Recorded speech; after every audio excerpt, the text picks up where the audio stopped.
आज घरातलं सगळं साफसफाईचं काम काढलेलं. जवळ-जवळ म्हणजे सगळे घरातले पोटमाळे, त्यातलं सगळं सामान खाली काढलं होतं आणि सगळी साफसफाई, जाळ्या वगैरे काढायचं चाललं होतं. आता जे साहित्य आम्हाला लागणार नव्हतं ते मला बाजूला काढायचं होतं आणि जे लागणार होतं ते व्यवस्थित ठेवायचं होतं. बेडमधलं सुद्धा साफ केलं होतं सगळं.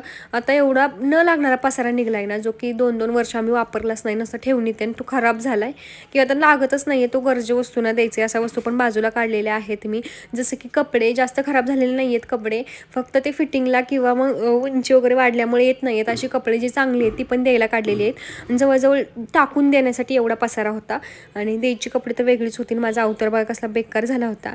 आणि भांडीसुद्धा थोडीफारच पडली होती, एवढी काही जास्त नव्हती पडली, कारण मी वरच्यावर भांडी घासतच असते. आणि हे सगळं करण्याच्या आता मला 2:30 वाजले. त्यानंतरनं मी अंघोळ केली, छान फ्रेश वाटलं अंघोळ केल्यानंतरनं, कारण धुळीचं सगळं काम झालं होतं. फरशी पुसायची राहिली होती, कपडे धुवायची राहिली होती. अंघोळ केल्यानंतर सगळी कपडे धुवून टाकली, भरपूर कपडे